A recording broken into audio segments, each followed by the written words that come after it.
Universal newborn hearing screening അഥവാ നവജാത ശിശുക്കളിലെ കേൾവി പരിശോധനയുടെ പ്രാധാന്യം എന്താണ്? കുഞ്ഞുങ്ങളിലെ കേൾവിക്കുറവ് നേരത്തെ തന്നെ കണ്ടുപിടിക്കുകയും അവർക്ക് അതിനുവേണ്ട ചികിത്സ ലഭ്യമാക്കുകയും അവരെ വേണ്ട രീതിയിൽ പുനരധിവസിപ്പിക്കാനും നമുക്ക് സാധിക്കും.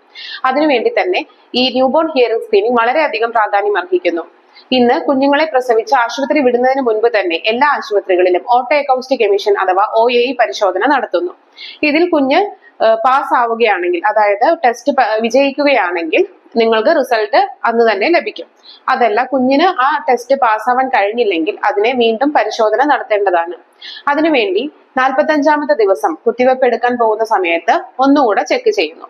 അതിൽ കുഞ്ഞ് പാസ്സാവുകയാണെങ്കിൽ കുഴപ്പമില്ല. അതല്ല, അവിടെയും കുഞ്ഞിന് ആ പരിശോധനയിൽ പാസ്സാവാൻ കഴിഞ്ഞില്ല എങ്കിൽ അതിന് ENT ഡോക്ടറെ കണ്ട് ENT ക്ലിയറൻസ് കഴിഞ്ഞതിന് ശേഷം വീണ്ടും പരിശോധന നടത്തേണ്ടതാണ്.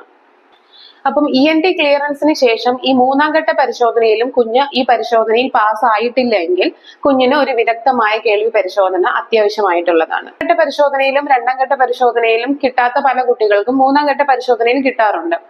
ചിലപ്പോൾ ആംനിയോട്ടിക് ഫ്ലൂയിഡ് ചെവിയിൽ അടഞ്ഞിരിക്കുന്നത് കൊണ്ടോ മറ്റെന്തെങ്കിലും ബുദ്ധിമുട്ടുകൾ കൊണ്ടോ ഈ കേൾവി പരിശോധന പാസ്സാവാതിരിക്കാം. പക്ഷേ 3ാം ഘട്ട പരിശോധനയിൽ കുഞ്ഞിന് ഈ പരിശോധന പാസ്സാവാൻ കഴിഞ്ഞില്ലെങ്കിൽ നിർബന്ധമായും വിദഗ്ധമായ മറ്റ് കേൾവി പരിശോധനകൾ നിർബന്ധമായിട്ടും ചെയ്യേണ്ടതാണ്. അതുകൊണ്ട് തന്നെ എല്ലാ അമ്മമാരും കുഞ്ഞുങ്ങളിൽ ഈ കേൾവി പരിശോധന നടത്തിയിട്ടുണ്ടെന്നും അതുപോലെ ഈ പരിശോധന പാസ്സായിട്ടില്ലെങ്കിൽ അവർ ഫോളോ അപ്പ് പറയുമ്പോൾ അത് കൃത്യമായിട്ട് ചെയ്തിട്ടുണ്ട് എന്നുള്ളതും ഉറപ്പുവരുത്തേണ്ടതാണ്.